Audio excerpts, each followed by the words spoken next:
Di tengah ketidakpastian yang dihadapi, baik dari global dan domestik, PT Eagle High Plantations Tbk berupaya menerapkan tata kelola bisnis yang baik dan tak hanya mengejar laba. Perseroan juga berupaya ikuti zaman dengan menerapkan digitalisasi di bisnis perkebunan sawit. Lalu apa saja upaya yang dilakukan Perseroan? Bagaimana target perusahaan ke depan? Berikut wawancara Liputan6.com dengan Chief Executive Officer Henry Junaidi.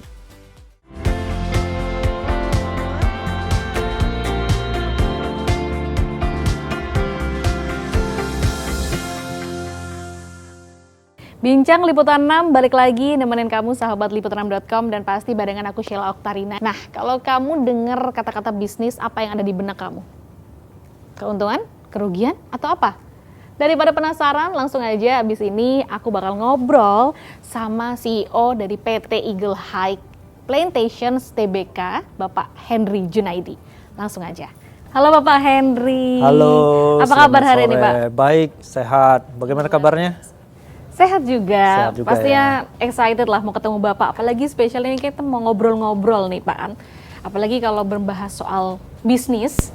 Biasanya kan sahabat Liputan6.com yang ada di pikiran soal bisnis tuh pasti kan keuntungan, kerugian. Biasanya kan gitu ya Pak ya? Oh gitu ya, gak selalu begitu kok. Tapi sebelumnya kita mau mengenal dulu ya Pak ya, bisnis Bapak tentunya, Eagle High Plantation.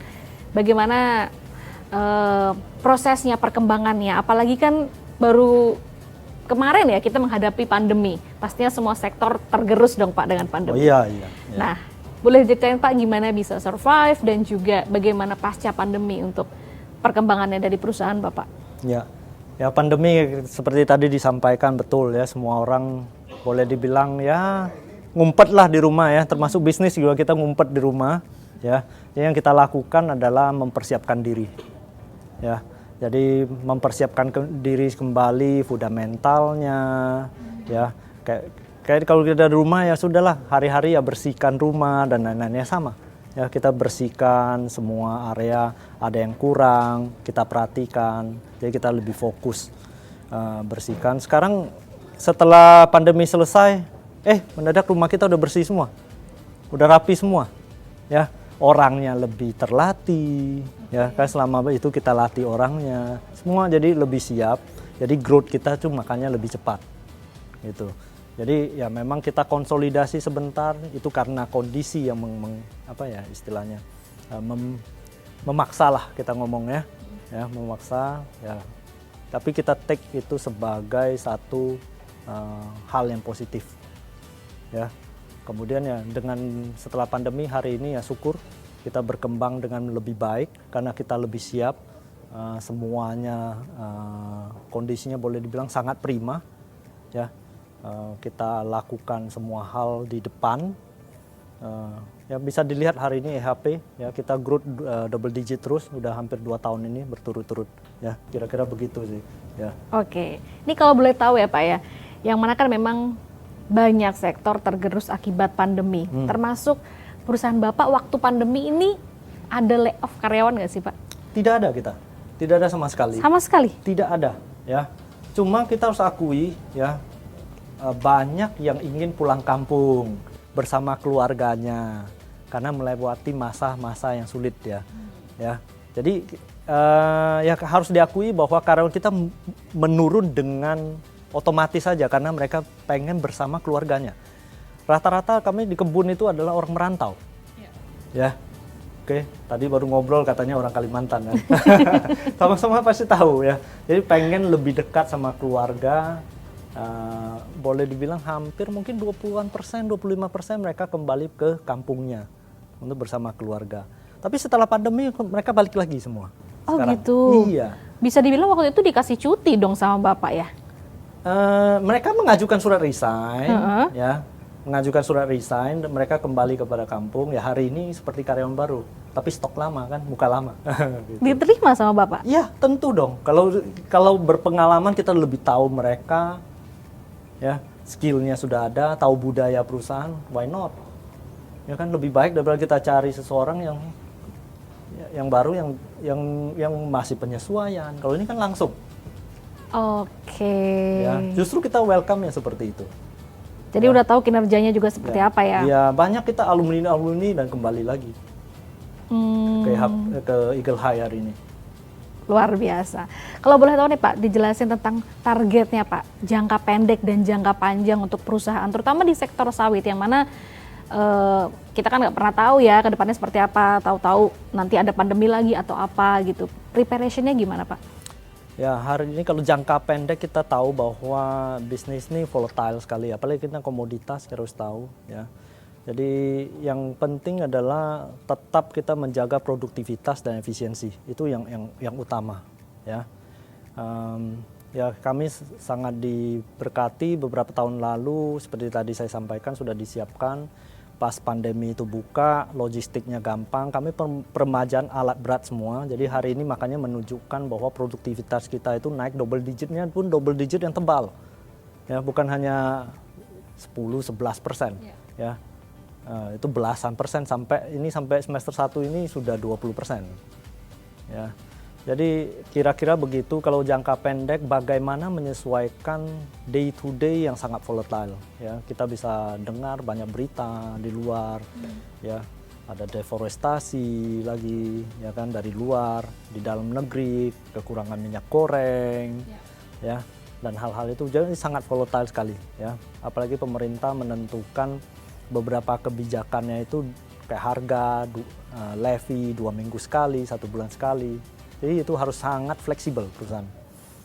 Kalau jangka panjang ya pada umumnya seperti perusahaan-perusahaan yang lain, bukan hanya sawit ya, kita sangat fokus pada ESG, transformasi ke digital ya.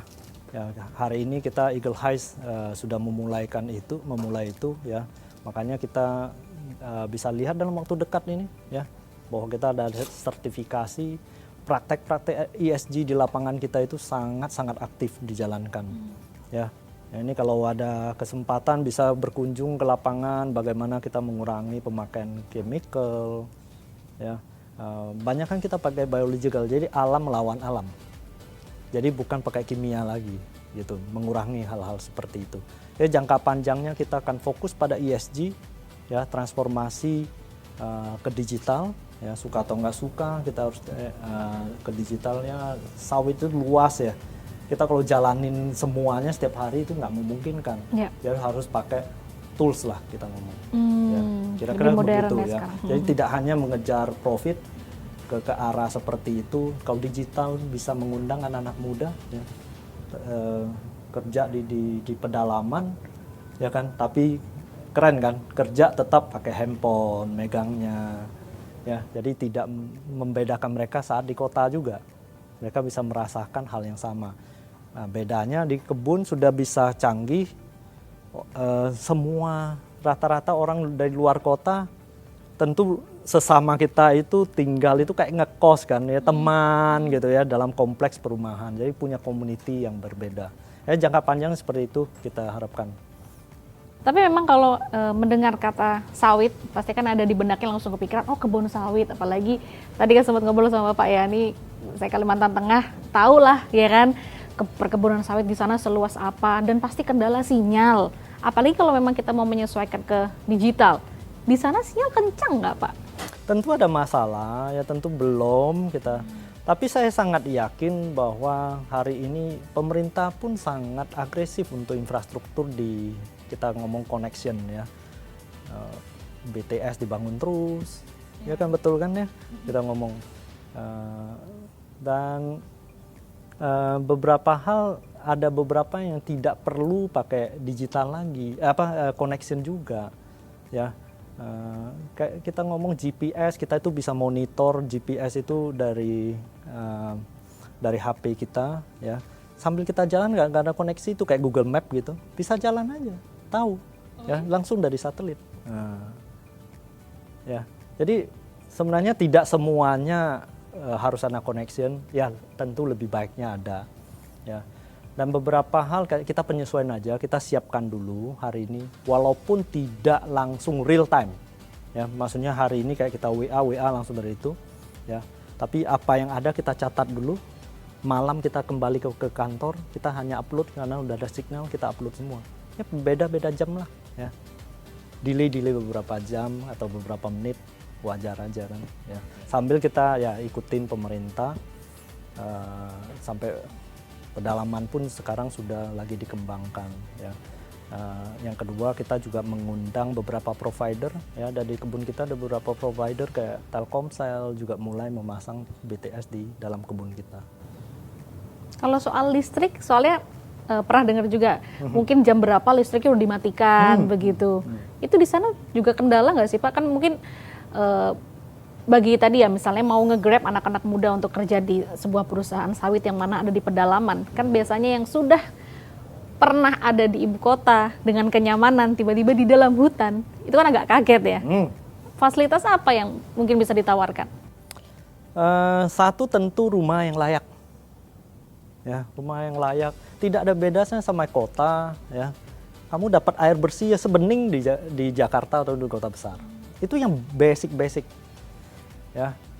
Yang kedua kamu belanja tidak harus ke jauh-jauh ya. Di dalamnya kita bangun seperti ya jadi ada koperasi karyawan, kita bentuk koperasi karyawan ya. Mereka ya anggotanya kita ya, semua karyawan itu menjadi anggota koperasi itu.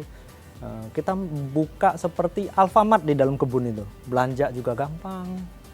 Ada toko sembako lah ya istilahnya. Ya, toko sembako dan lain-lain, termasuk mau beli voucher juga boleh. Voucher signal kan bisa. Semua ada di sana ya. ATM juga ada.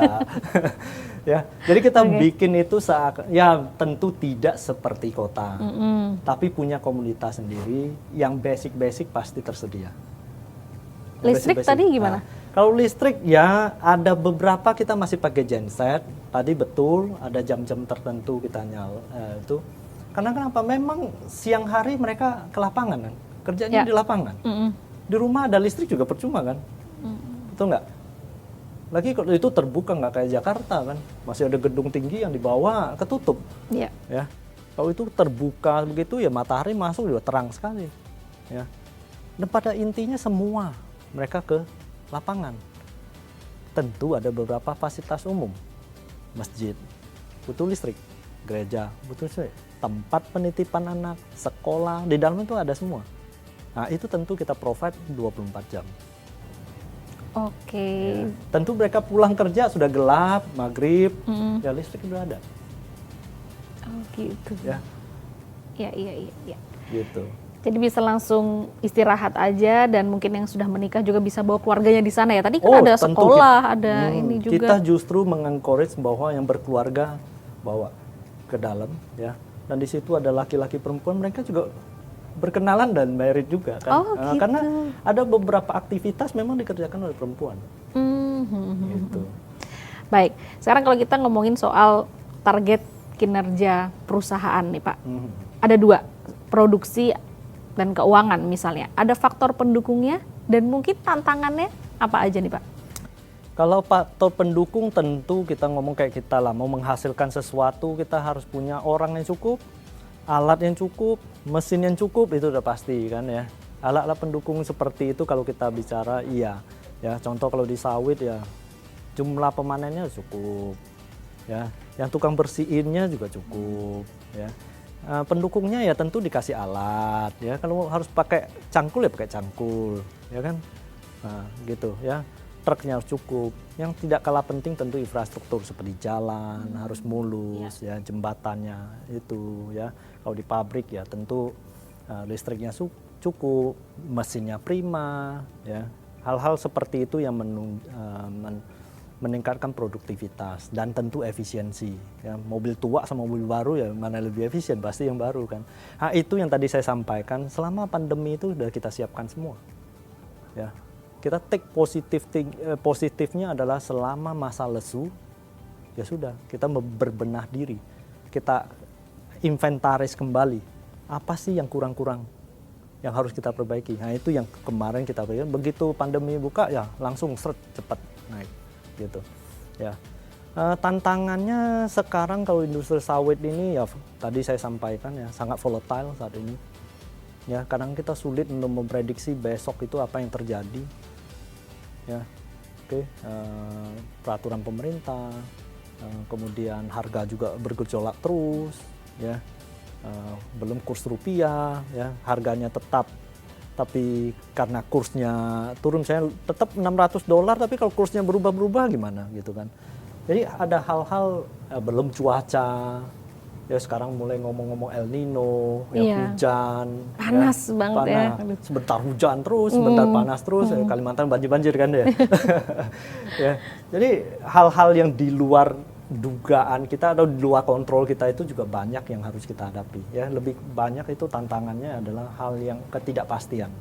Ya, kita nggak bisa catat tuh kapan mau hujan, kapan itu nggak tahu. Ya. Kira-kira siap sedia aja ya. Iya, kita harus selalu antisipatif lah, ya, selalu ada preventifnya. Nah, kalau di dalam negeri sendiri ada isu yang memang mengatakan sektor perkebunan sawit ini sering dikaitkan dengan kerusakan lingkungan. Bahkan banyak LSM atau pihak-pihak yang juga mengatakan seperti itu begitu. Nah, langkah-langkah menghadapi ini dari perusahaan Bapak sendiri seperti apa? Tapi benar nggak sih Pak?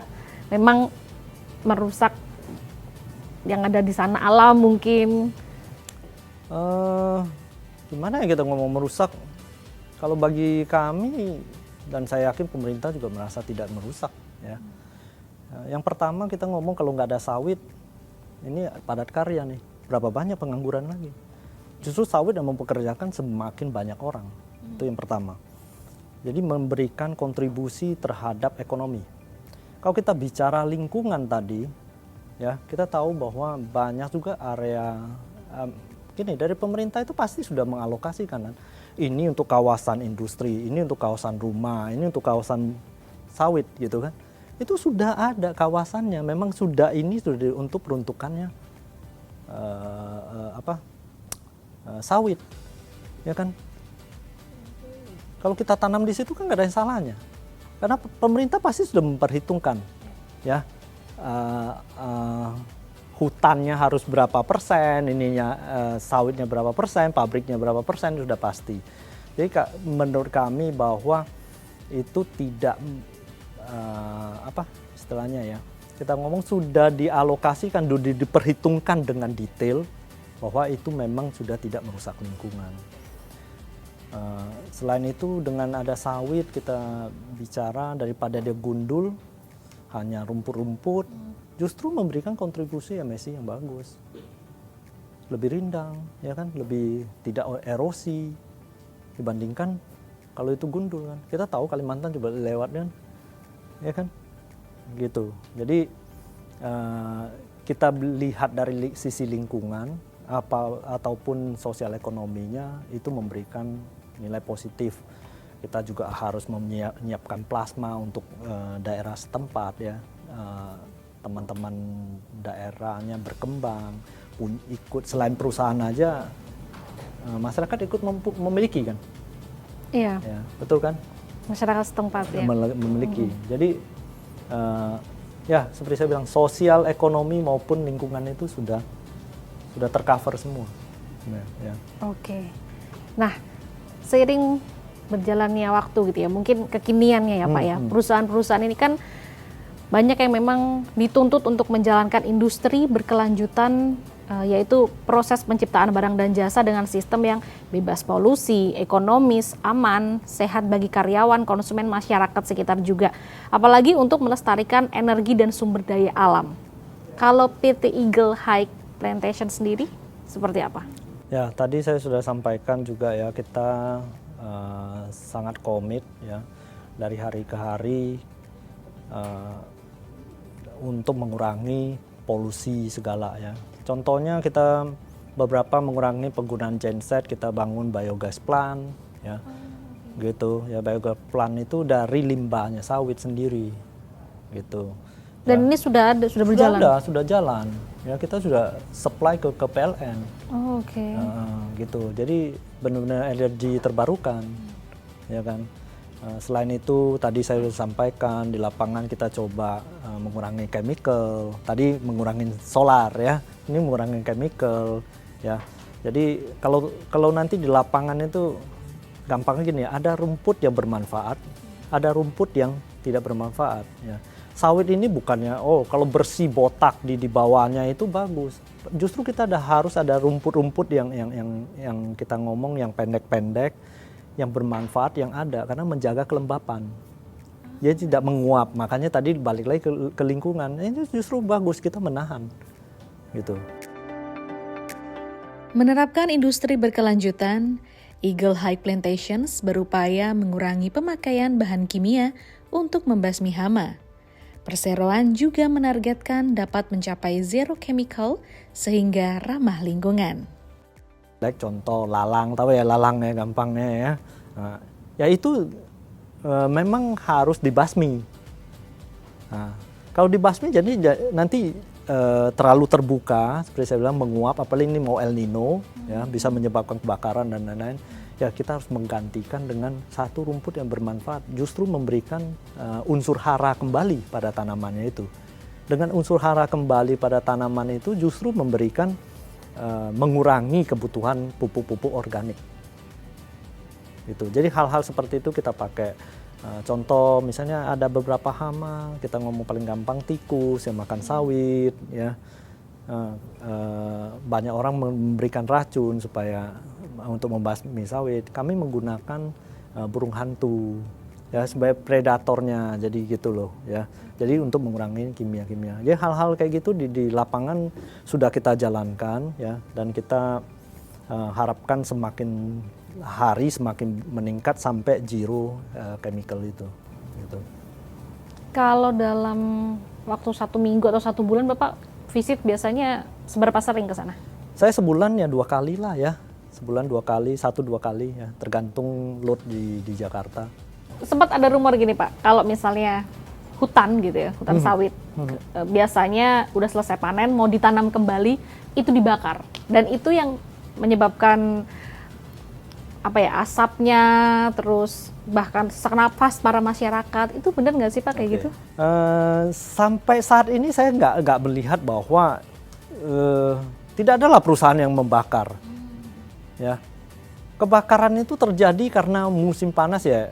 Gampangnya gini, kalau kita dulu SMA ya, pakai cahaya, habis itu pakai kaca pembesar, kertas, saya nggak tahu. Kalau zaman saya sekolah tuh masih begitu, dicobain, seret kebakar gitu kan, ya kan. Kira-kira begitu, ya matahari saking panasnya, saking keringnya, rumput-rumput yang kering kan, lama-lama kan kering kan, ya tentu muncul api, ya. Atau kita kadang-kadang lengah, ya teman-teman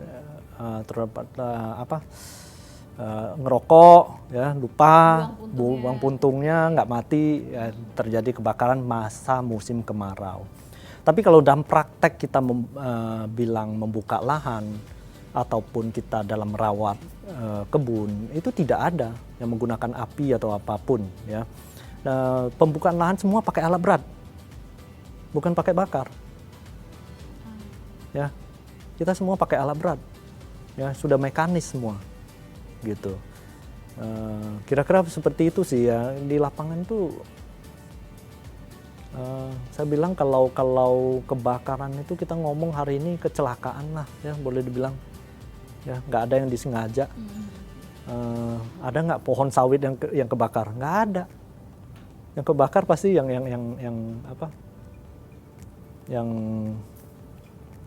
area yang terbuka, lalang-lalang gitu kan ya. Dan sebagian itu memang area yang belum ditanam, ya. Belum ditanam bukan berarti belum kita punya, masyarakat punya juga yang belum ditanam, belum diusahakan, gitu. Dan itu tidak ada intention semua. Karena musim panas saja.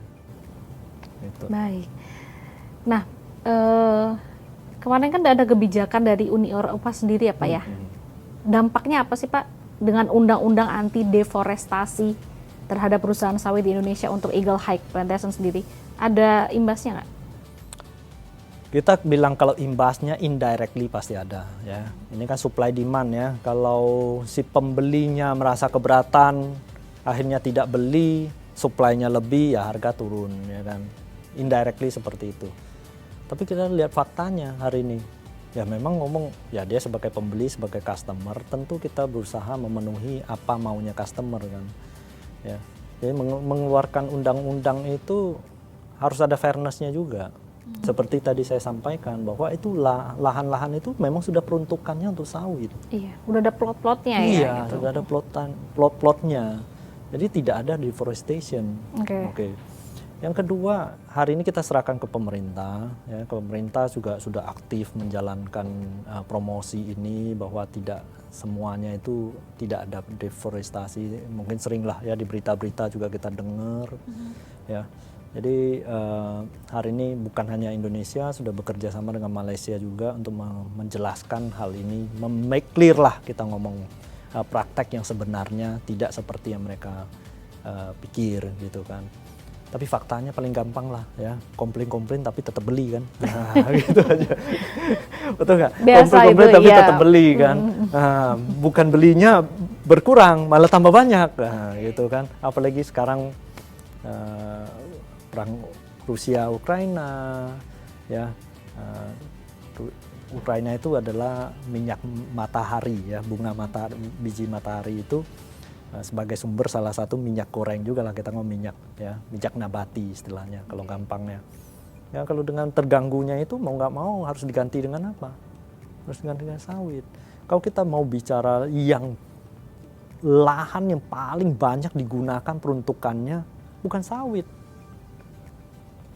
Paling besar itu adalah pertama adalah lahan yang terbuka yang digunakan untuk pemeliharaan sapi. Ya, kalau sapi siapa? Kita sapi nggak banyak, ya kan? Ya tentu Australia lah, ya, negara-negara itu yang pelihara sapi semua kan, ya kan? Yang kedua itu lihat kedelai. Kedelai itu lahannya gede sekali, ya. Nah itu siapa? Bukan Indonesia juga. Justru sawit ini yang paling produktif, ya. 1 hektar sawit itu untuk menghasilkan minyak yang sama dari 1 hektar sawit, itu kedelai itu butuh 10 kali lipat. Nah, jadi siapa yang kalau ngomong babat hutan, kalau mau dihitung itu dianggap babat hutan ya siapa yang lebih besar kan gitu. Ya. Oke Pak Henry, tadi kan kita terakhir ngebahas tentang anti deforestasi ya, undang-undang Eropa itu kan. Untuk Eagle High Plantation sendiri menghadapi kebijakan itu ada strategi-strategi baru nggak sih Pak? Seperti tadi saya sampaikan, namanya juga customer ya. Customer kebetulan kita memang tidak jual langsung, tapi kita jual ke perusahaan karena kita cuma proses sampai CPO. Ya. Tentu CPO itu diproses sampai barang jadi. Ya, kita ada customer kita itulah yang ekspor, ya kan. Kalau tuntutan deforestasi itu kan dari awal ya, which is maksudnya di perusahaan yang sawit perkebunannya, ya. Tentu kalau dia menuntut ke customer kita, ya mau nggak mau kita juga harus perbaikan. Apapun kita ada masukan lah, kita ngomong sebagai masukan dari itu yang bisa kita aplikasi dan reasonable pasti kita jalankan, ya. Seperti kita bicarakan, kalau penanaman baru itu sebenarnya rule-nya sudah jelas, ya. Itu juga dari mereka juga yang minta, customer itu yang minta. Contohnya sebelum buka kita harus lakukan land use analysis yang tadi saya bilang, apakah benar untuk sawit, ya kan? Izinnya ada atau enggak? Kemudian conservation value, ya HCV kita kebiasaan ngomong. Itu juga dijelaskan di situ. Ternyata memang habitatnya binatang yang dilindungi dan lain-lain itu nggak bisa disentuh, ya kita jalankan. Jadi sebelum nanam itu sudah dilakukan, termasuk social impact assessment, ya.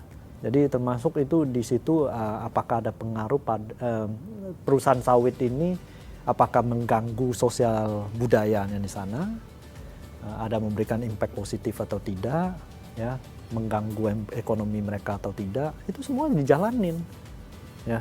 Jadi ada beberapa rule itu ya sudah ditetapin, ya tentu kita jalankan aja, ya. Termasuk Indonesia pun hari ini ada ISPO, ya sama aja seperti itu, nggak ada bedanya. Jadi yang paling penting adalah requirement yang reasonable. Yang kedua adalah memberikan kesempatan kepada kita untuk mempelajari, ya kan harus penyesuaian kalau namanya sesuatu yang baru kan, ya. Diberi waktu untuk penyesuaian untuk melaksanakan hal itu. Saya rasa itu fair lah, ya. Oke, Bapak ini kan sebagai pemimpin di perusahaan ya, pastinya ada harapan ya ke depannya untuk membawa perusahaan ini tuh lebih baik lagi. Nah, apa sih yang menjadi target atau harapan Bapak untuk perusahaan ke depannya?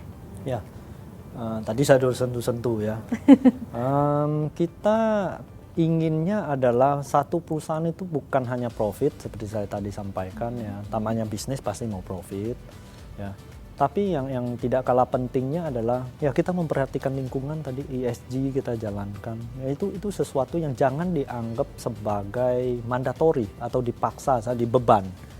Tapi kita bagian dari dunia ya, kita apa yang bisa kita kontribusi ya. Jadi perusahaan tetap komit untuk menjalankan maksudnya saya sebagai pemimpin di sini ingin menjalankan itu sebagai kontribusi kita dalam hal menjaga lingkungan, ekonomi, tentu transparansi juga. Ya. Yang berikutnya tadi saya sampaikan digitalisasi, ya, yang terintegrasi supaya lebih efisien. Ya.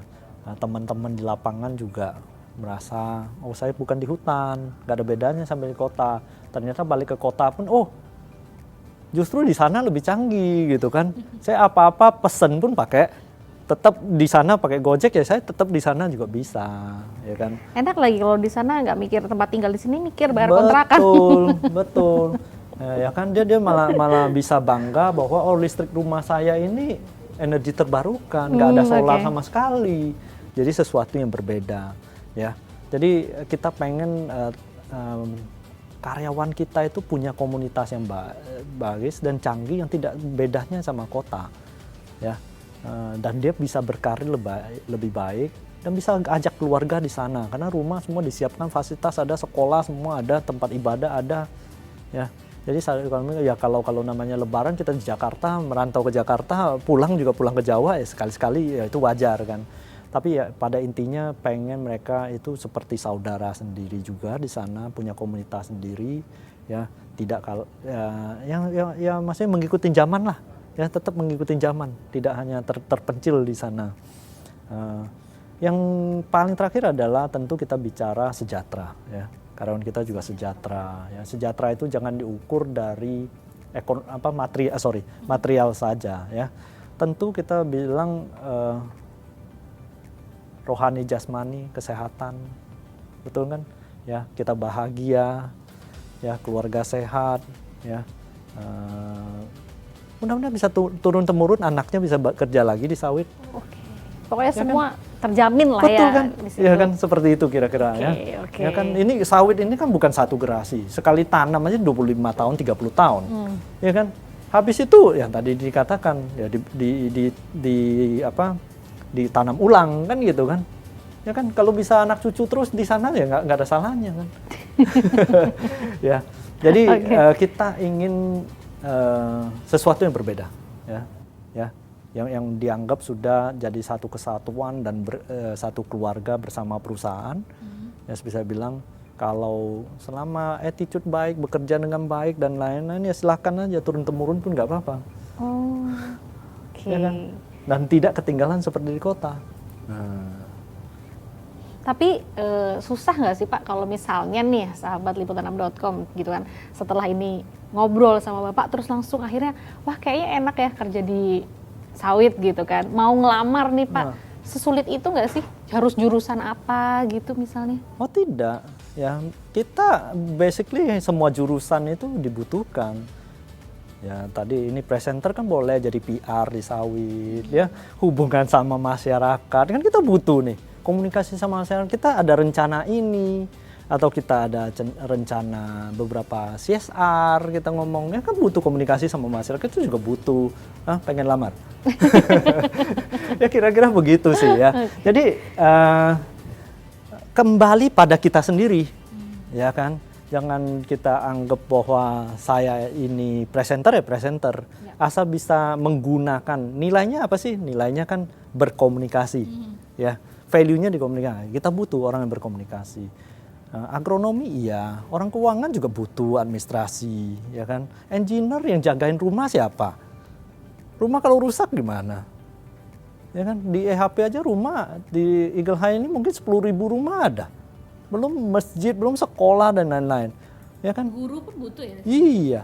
Kalau teknisi kita ngomong alat berat sebanyak itu, kendaraan sebanyak itu, ya kan banyak. Ya kan? Wow. Hampir semua ada.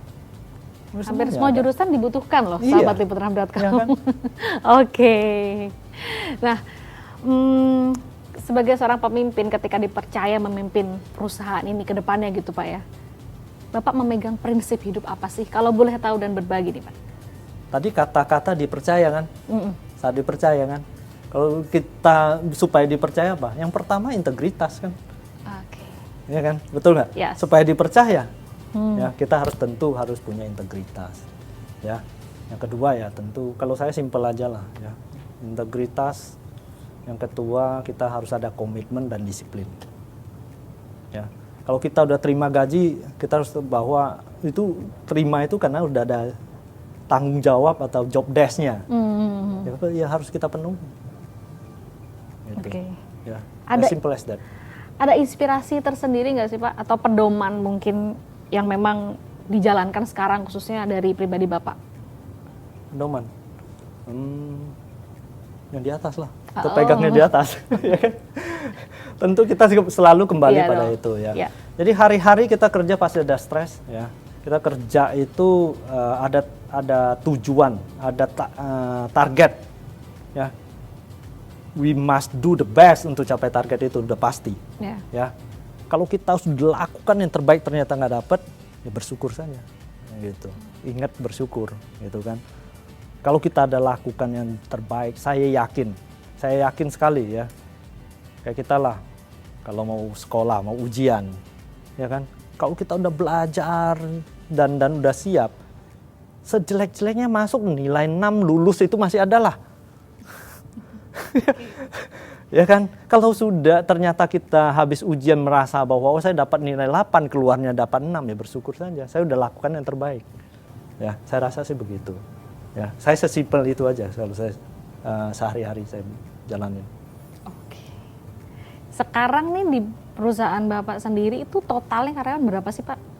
Kita lebih kurang total semua 15.000 orang. Ya. Kalau tadi sempat ngomongin namanya kita kan stres gitu ya, apalagi perusahaan sebesar ini karyawannya banyak yang dihandle juga. Biasanya dalam menghadapi pressure seperti itu atau apa, gimana caranya Bapak untuk bangkit? Tadi saya sudah sampaikan, yang pertama kita menilai diri kita, udah lakukan yang terbaik atau belum? Oke. Introspeksi diri berarti ya? Nah, introspeksi diri, sudah lakukan yang terbaik belum? Hari ini, setiap hari itu, kalau saya pribadi, saya ada agenda. Hari ini saya mau menyelesaikan ini. Tercapai atau tidak? Malam saya sebelum tidur itu Jadi, saya berhasil. To-do list-nya Iya. dibuat ya setiap hari? Ya, nggak dibikin tertulis, tapi sudah ada gambarannya. Saya biasanya kalau pribadi, sebelum tidur itu saya mereflek hari ini saya ngapain aja. Ada yang ketinggalan atau tidak? Ada yang saya masih kurang atau enggak? Nah, besok pagi-pagi cepat sekali udah manggil anak buah gitu kan. Wow. Karena udah malamnya udah refresh dulu ya. Saya pribadi begitu ya, nggak harus semua orang seperti itu kan. Kembali seperti saya bilang, kalau kita sudah melakukan yang terbaik ya, apapun ya sudah bersyukur aja kalau nggak dapat ternyata kan. Nggak bisa semua mimpi kita dapetin kan. Kita nggak sesempurna itu kan. Ya kan, yang sisanya bersyukur saja. Ya. Bersyukur itu yang di highlight. Oke, baik. Bapak terima kasih. Terima kasih. Kesempatannya udah ngobrol-ngobrol panjang lebar tadi ngebahas bagaimana perusahaannya sendiri sampai ke pedoman lo ya.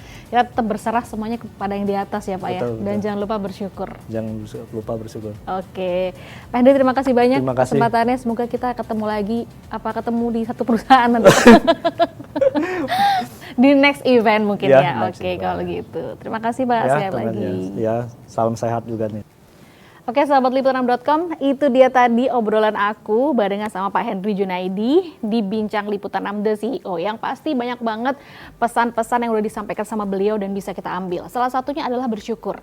Dan sebagai seorang pemimpin itu harus punya integritas. Benar? Ya udah, kalau gitu sampai jumpa lagi di Bincang Liputan 6 lainnya. Aku Sheila Oktarina pamit undur diri and see ya.